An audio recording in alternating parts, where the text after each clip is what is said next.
The midnight sky sparkled above Wanju Mountain Observatory as Park Jun adjusted his telescope. Everyone else had gone home hours ago, but Park preferred the quiet solitude of night shifts. At 32, he had few friends and no girlfriend, finding more comfort in distant stars than in human company. A sudden gust rattled the observatory windows. Storm clouds gathered, hiding the stars he'd been tracking. With a sigh, Park recorded his final observations and prepared to head to the small cabin where he lived, just down the hill. As he locked the observatory door, a flash of lightning revealed a small figure huddled under a nearby pine tree. Park squinted through the darkness.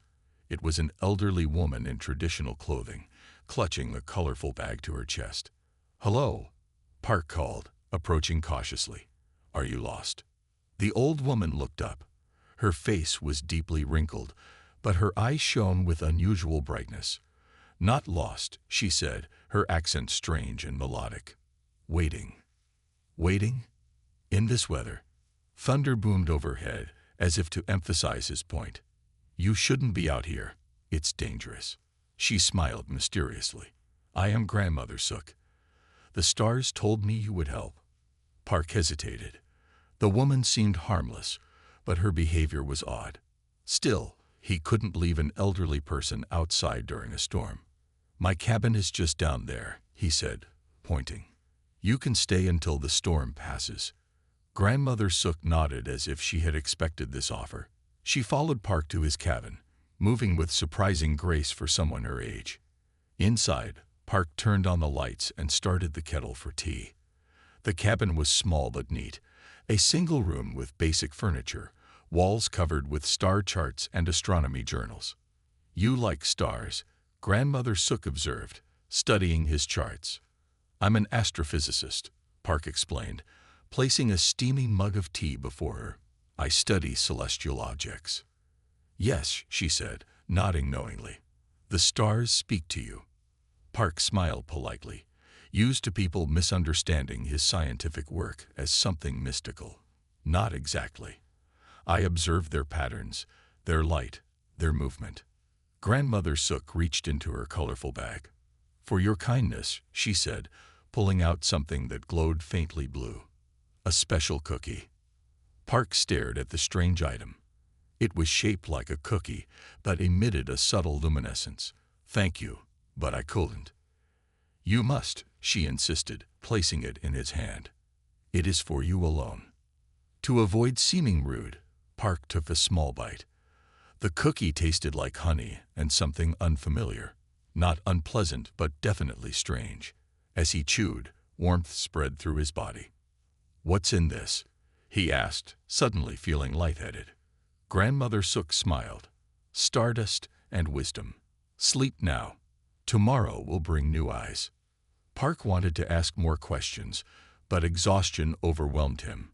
He barely made it to his bed before falling into deep sleep. His dreams that night were vivid and strange. He saw star systems he'd never studied, heard languages never spoken on Earth, and felt himself floating through cosmic dust clouds.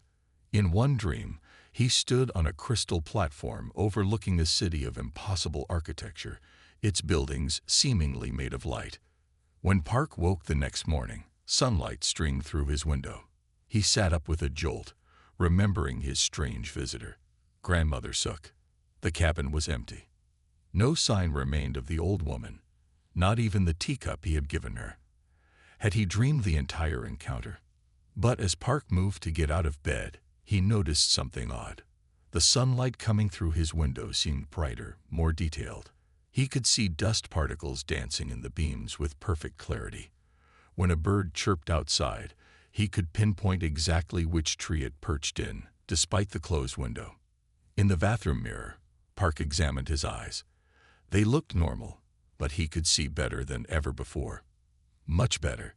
He could read the tiny print on his shampoo bottle from across the room.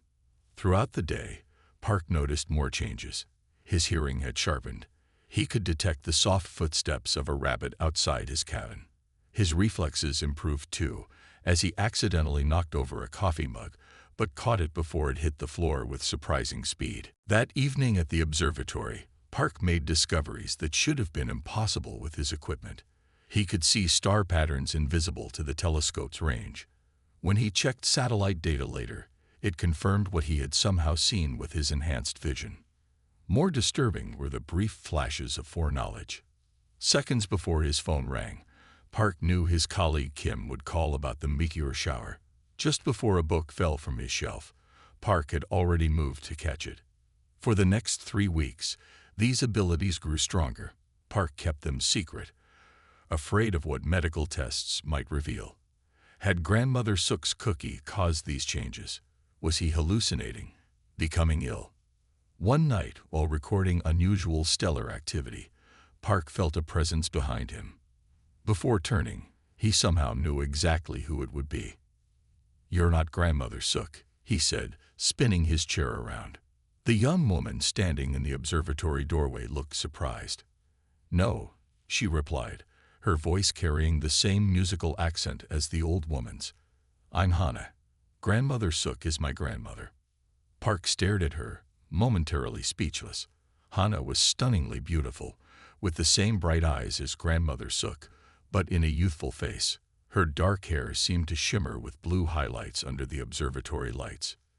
"The cookie," Park said finally. "What was in it?" Hannah stepped forward, closing the door behind her. "That's why I'm here. To explain everything." She glanced at the star charts on his desk, then back at him with an intensity that made him nervous. "Grandmother Sook chose correctly. You're the one we've been searching for." "Searching for?" Park repeated, his enhanced senses picking up strange details about Hannah. Her heartbeat was different from a human's, her skin temperature slightly lower.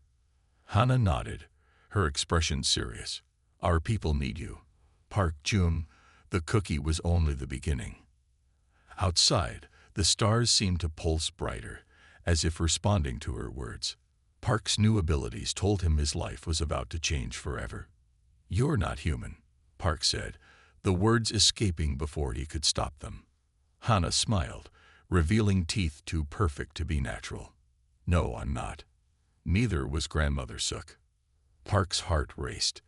Despite suspecting this since his strange changes began, hearing it confirmed sent a shock through his system. "What are you?" "We call ourselves Starfolk," Hannah explained, moving closer. "Your people might call us aliens, though that word seems harsh." Park backed away until he bumped into his desk. "Why are you here?" "Why me?" "May I?" Hannah gestured to the chair beside his telescope. When Park nodded, she sat down gracefully. "Our home is very far from Earth, what you would call the Andromeda galaxy." Park's scientific mind raced. "That's 2.5 million light-years away. You couldn't possibly." "We travel through folds in space," Hannah interrupted. "Your physics hasn't discovered this yet, but distance is more flexible than you believe." The astrophysicist in Park wanted to ask countless questions, but another realization hit him. "The cookie, it changed me." "Yes." Hannah's expression turned serious. "It contained nanites, tiny machines that altered your cellular structure." Fear gripped Park. "You experimented on me without permission." "It was necessary," she said, her voice softening. "The changes allow your body to withstand what comes next. They also helped us confirm you're the one we seek." "The one you seek," Park repeated. Hannah stood and walked to the window, gazing up at the stars.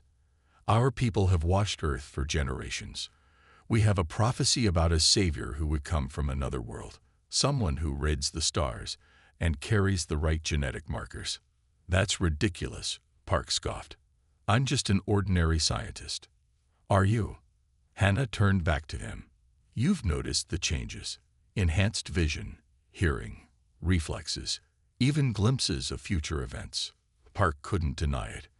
Just yesterday, he had known his director would call with budget cuts 10 seconds before the phone rang. "These abilities are rare even among my people," Hannah continued. "In you, they've awakened extraordinarily fast." "Why do you need me?" Park asked, still struggling to comprehend. Hannah's face darkened. Our civilization is dying.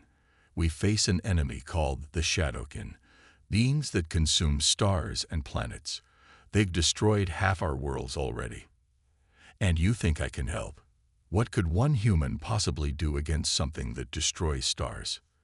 The prophecy speaks of an outsider who sees patterns where we cannot, Hannah explained. Your human perspective may reveal solutions we've missed.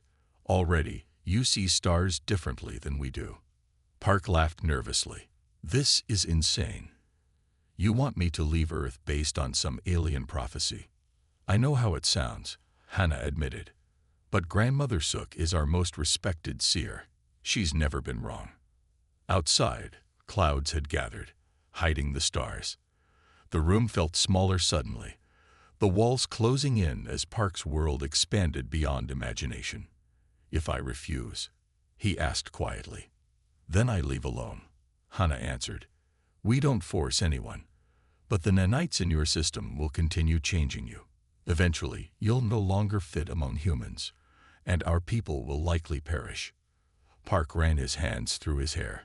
How long do I have to decide? 3 days, Hannah said. That's when my ship departs. Your ship is here, on Earth. Hannah nodded. Hidden in the mountains north of here. Park turned away, needing space to think. When he looked back, he noticed something odd about Hannah's appearance. In the dim light, her skin seemed to shimmer with a subtle blue glow, like the cookie had. Can you show me? He asked suddenly. Something to prove what you're saying. Without hesitation, Hannah removed what looked like a simple bracelet from her wrist. She placed it on the desk and waved her hand over it. The bracelet expanded and transformed into a floating, three-dimensional map of star systems Park had never seen. This is our home, she said, pointing to a cluster of blue stars.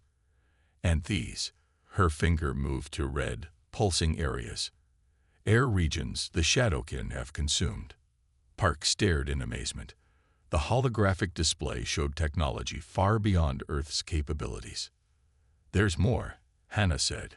She reached toward Park's face. May I? When he nodded, her fingers touched his temples.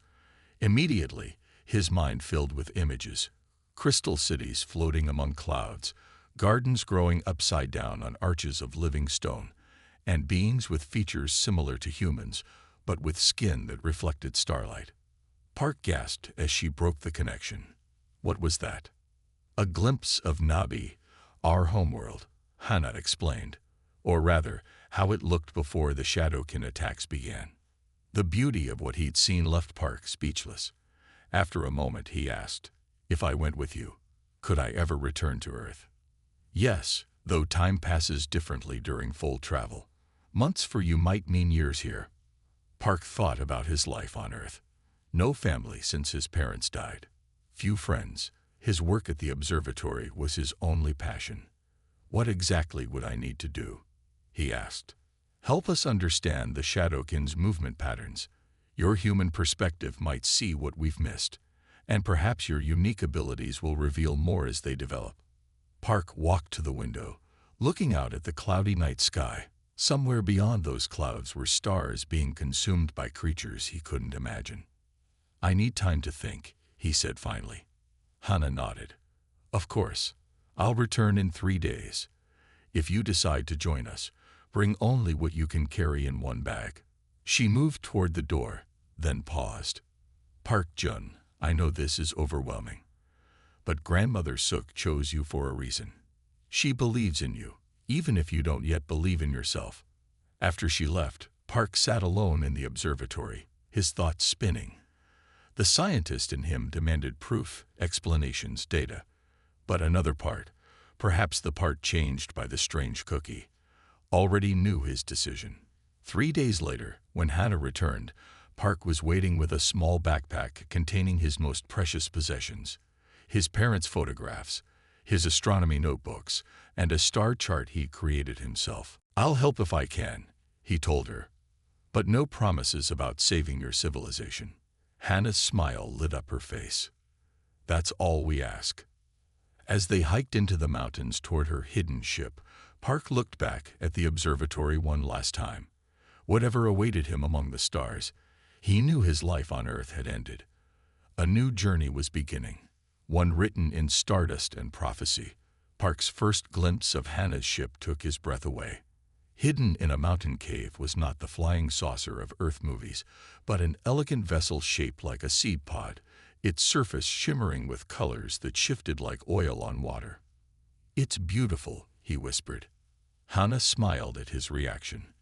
"This is just a small scout ship. Wait until you see our real vessels."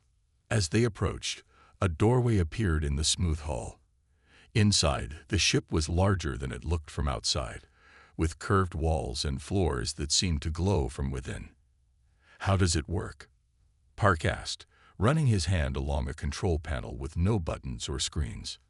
"It responds to touch and thought," Hannah explained, placing her palm on the wall. The ship hummed to life. "For now, you can't control it, but after the nanites finish their work, you might." Park settled into a cushioned seat that molded perfectly to his body. Nervousness and excitement battled within him as Hannah prepared for departure.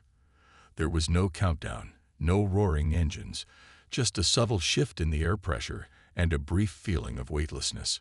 "Are we moving?" he asked.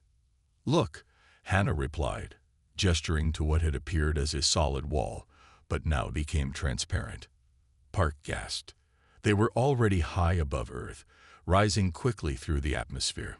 The blue planet grew smaller below them, its curvature becoming more pronounced until he could see entire continents. "We're moving much faster than should be possible," he murmured, his scientific mind struggling with what his eyes witnessed. "Our drives don't push against space like your rockets," Hannah said. "They create a bubble that slides between the layers of reality." Within minutes, they had passed the moon. Park watched as Earth shrank to a pale blue dot, just as the photographs from Voyager had shown. Emotion welled up inside him. No human had ever traveled this far, this fast. "How long until we reach your world?"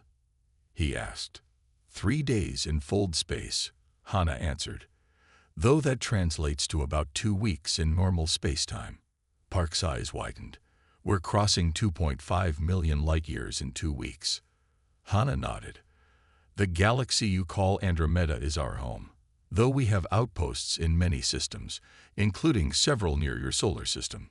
As they traveled, Park learned more about the starfolk. They were an ancient species with lifespans of several hundred years. They had achieved space travel thousands of years before humans had invented the wheel. "Our mistake was becoming complacent," Hannah explained as they shared a meal of food that looked like glowing fruit but tasted like sweet rice. "We believed ourselves masters of the galaxy until the Shadowkin appeared." "What exactly are the Shadowkin?" Park asked. Hannah's expression darkened. "We don't know their true nature. They appeared 70 years ago from the space between galaxies. They don't communicate or negotiate. They simply consume stars, planets, energy of all kinds." She showed Park recordings of Shadowkin attacks, dark masses that surrounded stars, dimming them until they flickered out completely. The sight chilled him to the bone. "How do you fight them?" "With difficulty," Hannah admitted. "Our weapons can destroy individual Shadowkin, but they travel in massive swarms. For every one we destroy, 10 more appear." During their journey, Park noticed more changes in himself. His dreams became more vivid, often showing him places he'd never seen but somehow recognized, crystal cities and strange landscapes that must belong to Hannah's world. On the second day, while studying star charts Hannah had provided, Park suddenly heard her voice in his mind before she spoke aloud. "You're developing telepathy," she said, noticing his startled expression. "The nanites have reached your brain." "Is that normal?" Park asked, unnerved by this new ability. "For us, yes. For humans, it's unexpected. You're adapting faster than we predicted." Park learned to focus his new senses, practicing with Hannah. By the 3rd day, he could receive simple thoughts and images from her, though sending his own remained difficult. "Your mind is strong," Hannah told him. "Stronger than many starfolk. As they approached the Andromeda galaxy, Hannah activated the ship's fold drive. The stars around them blurred, and Park felt a strange pressure throughout his body, as if he were being gently squeezed from all directions. This might be uncomfortable, Hannah warned. The fold affects everyone differently. For Park, the experience was like diving deep underwater. Colors shifted, sounds became muffled, and time seemed to stretch and compress simultaneously. He saw impossible patterns in the void between stars, geometric shapes that couldn't exist in three-dimensional space. When they emerged from the fold, Andromeda spread before them in all its glory, a spiral of stars far more dense and bright than it appeared from Earth's telescopes. "Welcome to my galaxy," Hannah said softly. They traveled inward toward a cluster of blue-white stars. As they approached, Park began to see structures, enormous rings circling stars, artificial planets, and vast networks of interconnected habitats. "Is that Navi?" he asked, pointing to a particularly beautiful planet ahead. "Yes," Hannah confirmed. "Our homeworld." But as they drew closer, Park noticed something troubling. Parts of the planet's surface were darkened, and debris floated in orbit. Defensive platforms surrounded the planet, their weapons pointed outward. "They've attacked here too," he realized. Hannah nodded grimly. "2 months ago, we repelled them, but at great cost. Half the northern continent was lost." Their ship passed through a security field, where other vessels scanned them before allowing passage. As they descended toward the planet's surface, Park saw the true extent of the damage. What had once been verdant land was now barren and black, as if burned by intense heat. The ship landed on a platform extending from a crystal tower that reached into the clouds. As the door opened, Park felt gravity slightly lighter than Earth's, and smelled air sweeter and richer than he was used to. "The Council is waiting to meet you," Hannah said, leading him toward the tower entrance. "They're skeptical about a human being our salvation." Park swallowed nervously. "That makes 2 of us." As they entered the tower, starfolk stopped to stare at him. Most resembled Hannah, humanoid with subtle differences in their eyes and skin. Some nodded respectfully, while others looked doubtful. "They've never seen a human before," Hannah explained. "You're the first to set foot on Navi." At the top of the tower, they entered a circular chamber where 7 starfolk sat in curved chairs. At the center was Grandmother Sook, her eyes twinkling with recognition. "Welcome, Star Reader," she said, using her mind voice rather than speaking aloud. "We have been waiting a very long time for you." Park stepped forward, feeling the weight of expectation from all around him. Whatever role these beings believed he would play in their salvation, he was now committed to trying. "I hope I can help," he replied simply, "but I can't promise to be your chosen one." Grandmother Sook smiled. "The true chosen ones never do." The council chamber fell silent as Elder Day, the oldest member, fixed his gaze on Park. Unlike the others, Elder Day's skin had faded to pale silver, and his eyes held no warmth. "You expect us to believe this, human, can save our civilization?" Elder Day's thoughts projected so strongly that Park winced. He cannot even shield his mind properly. "I never claimed to be a savior," Park replied calmly. "I'm just an astronomer who's been brought here to help if I can." Grandmother Sook nodded approvingly. "The prophecy speaks of perspective, not power. Show him, Hannah." Hannah waved her hand, and a 3-dimensional map appeared in the center of the chamber. Red dots pulsed across it, showing Shadowkin attack patterns across hundreds of star systems. "We've analyzed this data for patterns," Hannah explained. "Our best minds see no logic to their movements." Park stepped closer to the map, his enhanced vision allowing him to see details that would have been invisible to normal human eyes. Something about the pattern teased at his mind. "Can you show me the timeline?" he asked. When each attack happened, Hannah adjusted the display. Numbers appeared beside each red dot, representing dates in the Starfolk calendar. Park circled the map slowly, his scientific mind processing the information differently than the Starfolk had. After several minutes, he looked up with sudden realization. "They're following stellar density waves," he said.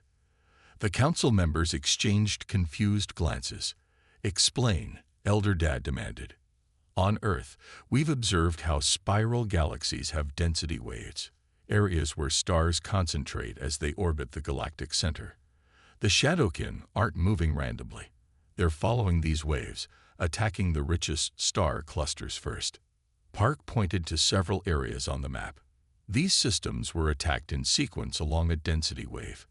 And here, they skipped this area entirely because it has fewer stars.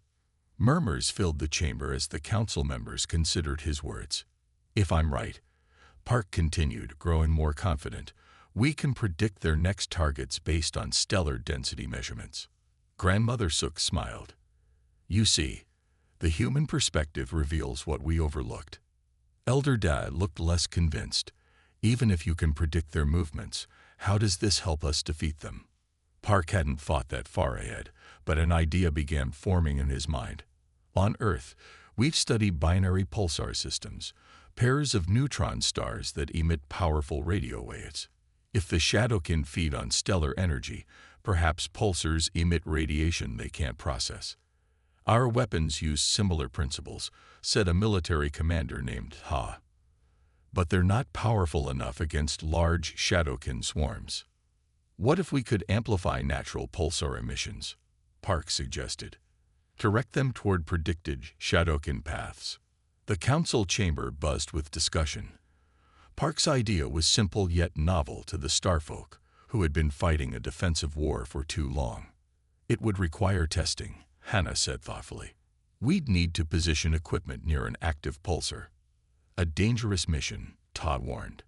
"The nearest suitable pulsar is in a sector the Shadowkin have already begun infiltrating." "I'll go," Park volunteered, surprising himself as much as the council. "It was my idea. I should help test it." Elder Day's expression hardened. You've been here less than one day. You know nothing of space combat or our technology." "That's precisely why he should go," Grandmother Sook countered. "The Shadowkin sense our energy signatures, but may not recognize a human's. And Park has shown remarkable adaptation to our technology." After heated debate, the council approved a small mission led by Commander Tai, with Park and Hannah included in the team. They would depart the next day for the Cygni pulsar system. That evening, Park stood on a balcony overlooking the crystal city of Nabi. Lights glimmered below like earthbound stars, beautiful despite the damaged sections visible in the distance. "Are you afraid?" Hannah asked, joining him at the railing. "Terrified," Park admitted, "but also excited. On Earth, I studied stars through telescopes. Now I'm flying to a pulsar to save an alien civilization." Hannah smiled. "When Grandmother Sook chose you, many doubted her wisdom. A human seemed too fragile, too primitive." She touched his hand gently. "Yet you've already proven your value." "The theory might be wrong," Park cautioned. "The pulsar radiation might not affect the Shadowkin at all." "At least it gives us direction," Hannah replied. "Hope has been in short supply lately." The next morning, their small team boarded a sleek combat vessel. Commander Tai, a stern starfolk with military bearing, briefed them on the mission parameters. 2 other crew members, Rin and Bai, would operate the ship's defensive systems. "The journey will take 6 hours in fold space," Tai explained. "We'll emerge 1 light hour from the pulsar and approach cautiously." As they traveled, Park studied the pulsar data, refining his theory. Unlike normal stars, pulsars emitted powerful beams of radiation from their poles as they rotated, natural lighthouses in space. "If we can position reflectors at these coordinates," he explained to the team, "we could redirect the pulsar beam toward the Shadowkin approach vector." Ta looked impressed despite herself. "Creative thinking. But deploying the reflectors will expose us to both pulsar radiation and possible Shadowkin detection." When they emerged from fold space, the pulsar dominated the view screen, a tiny but incredibly bright point of light pulsing with metronomic precision. "Shadowkin detection grid activated," Rin announced. No signatures yet, but our sensors have limited range. They moved closer to the pulsar, the ship's shields straining against the intense radiation.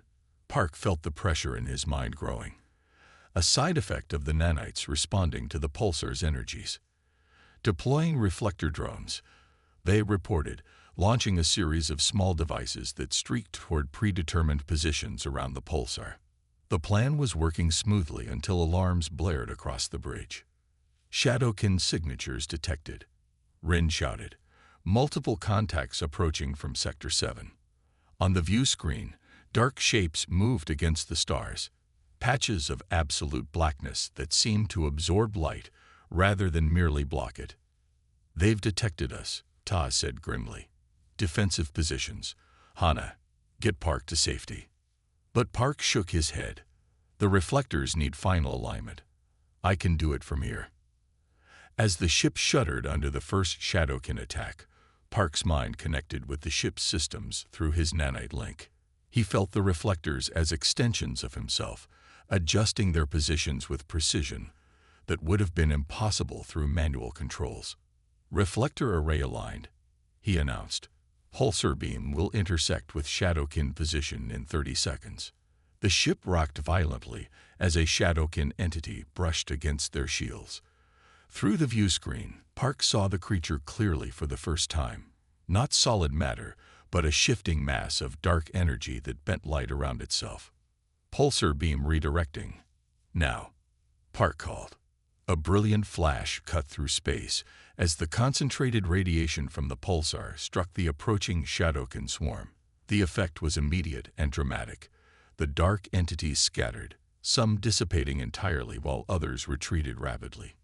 The bridge crew stared in amazement. It worked, Ta whispered. They can't absorb pulsar radiation. Park slumped in his chair, exhausted but triumphant. His human approach, using natural cosmic phenomena rather than artificial weapons, had succeeded where starfolk technology had failed. As they returned to Nabi, word of their success spread quickly. The Council was already planning a network of pulsar deflectors to create safe zones throughout their territory. You've given us more than a weapon, Hannah told Park as they watched the planning session. You've given us hope. For the first time since arriving, Park felt he truly belonged among the stars. 3 months had passed since Park's arrival on Nabi. The crystal spires of the capital city gleamed in the twin suns' light, partially restored from the Shadowkin attacks. In the central command chamber, Park stood before a massive holographic display showing dozens of pulsar systems, each surrounded by carefully positioned reflector arrays. The defensive network is at 80% completion, Park explained to the Council. We've created safe corridors between major starfolk worlds. Elder Da, once his harshest critic, nodded with approval. The Shadowkin attacks have decreased by 60% in protected sectors. Your pulsar strategy has bought us valuable time. But Park's expression remained serious. It won't last forever. The Shadowkin are adaptive. Our scouts have already reported some of them developing resistance to pulsar radiation. Silence fell over the chamber. The brief celebration of their success dimmed as reality set in. Then we need a more permanent solution, Grandmother Sook said, her ancient eyes fixed on Park. Something they cannot adapt to. Park had been thinking about this problem for weeks. The nanites in his system had fully integrated now, giving him abilities nearly equal to any starfolk, plus something unique, his human perspective. I believe we need to change our approach, Park said. Instead of fighting the Shadowkin directly, we should redirect them. He adjusted the holographic display to show the space between galaxies. The Shadowkin came from the void between stars. They're drawn to energy-rich environments. What if we created an artificial energy source more attractive than our stars? Commander Ta frowned. Create a lure. What energy source could possibly outshine entire star systems? A controlled nova, Park said. On Earth, we studied how supernovas release tremendous energy. If we could trigger a similar reaction in a dying star outside populated regions, we could draw the Shadowkin away.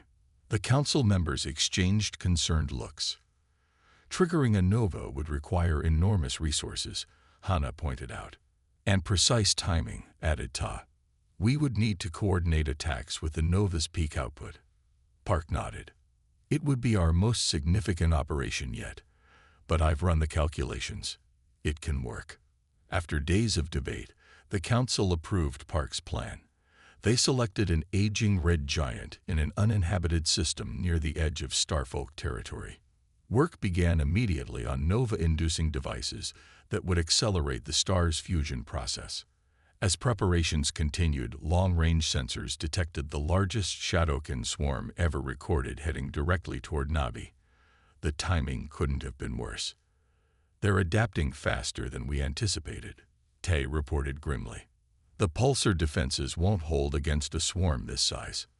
Park studied the Shadowkin movement patterns with growing concern. They're not following stellar density waves anymore. They're targeting Navi specifically. They've identified the source of their resistance, Grandmother Sook said quietly. They're coming for you, Park. The timeline for the Nova operation compressed from weeks to days. Park worked tirelessly alongside Starfolk scientists, refining the Nova triggers while defense forces prepared for what might be their final stand. The night before the Shadowkin were expected to reach Navi, Park stood with Hannah on the balcony of the Crystal Tower. Above them, the sky was filled with defense ships, their lights forming new constellations. When I first came here, I doubted I could help at all, Park admitted. Now everything depends on tomorrow's mission. Hannah took his hand, her touch sending warmth through their telepathic connection. Grandmother Sook knew what she was doing when she gave you that cookie. Park smiled at the memory that now seemed so distant. Your grandmother is quite the matchmaker. For species as well as individuals, Hannah agreed. She always believed humans and Starfolk were meant to work together. At dawn, Park joined Commander Tai aboard the flagship of the Starfolk fleet. Their mission was twofold: deploy the Nova triggers at the target star and lure the Shadowkin swarm toward it once the reaction began. All ships report ready, Tai announced as they moved into position. Nova triggers are primed for deployment. Park felt a strange calm despite the danger. He had integrated Starfolk battle tactics with naval strategies from Earth's history, particularly the concept of creating a false target to draw enemy forces into a trap. Deploy the triggers, he ordered. The devices sank into the red giant's outer layers, disappearing from view. For several tense minutes, nothing happened. Then instruments detected increasing fusion reactions deep within the star. Nova process initiated, reported the science officer. Peak energy output in 47 minutes. Now came the most dangerous part. Several ships, including the flagship, would approach the Shadowkin swarm and engage them briefly, just enough to get their attention, before retreating toward the Nova star. As their ships moved into position, Park got his first full view of the enemy. The Shadowkin swarm stretched across space like an enormous black cloud, blotting out stars as it moved. The sight would have terrified him months ago, but now he felt only determination. Begin engagement sequence, Tai commanded. The Starfolk ships fired precisely calculated bursts of energy, not enough to harm the Shadowkin significantly but sufficient to provoke them. The swarm responded immediately, changing course to pursue the fleet. They're following, Park noted, watching the tactical display. Now we need to time our retreat perfectly. The fleet maintained a careful distance, always staying just within the Shadowkin's reach, while drawing them toward the destabilizing star. As they approached the Nova site, Park could see the red giant pulsing ominously, its outer layers beginning to bulge. Nova reaching critical stage, warned the science officer. All ships must clear minimum safe distance within 5 minutes. Tau gave the order to break off the engagement and accelerate to maximum speed. Most ships responded immediately, jumping to fold space or accelerating beyond the danger zone. But as Park watched the tactical display, he noticed a small scout ship falling behind, its engines damaged by Shadowkin contact. They won't make it, he realized with horror. recognizing Rin and Ba's ship identifiers. Without hesitation, Park opened a channel. "This is Park to Rescue Team. We have crew members in danger in Sector 4. "Negative," came the response. "No rescue ships can reach them before Nova initiation." Park looked at Ta, who shook her head sadly.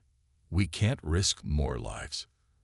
In that moment, Park made a decision that would later be called either the most foolish or most heroic act in the battle. "I need a fast ship," he said, already moving toward the hangar bay. "Park, no." Hannah's voice came over the comm.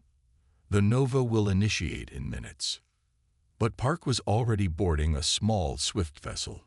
His enhanced connection with Starfolk technology allowed him to launch without assistance, piloting directly toward the struggling scout ship. As he approached, he could see the Shadowkin swarm close behind the damaged vessel.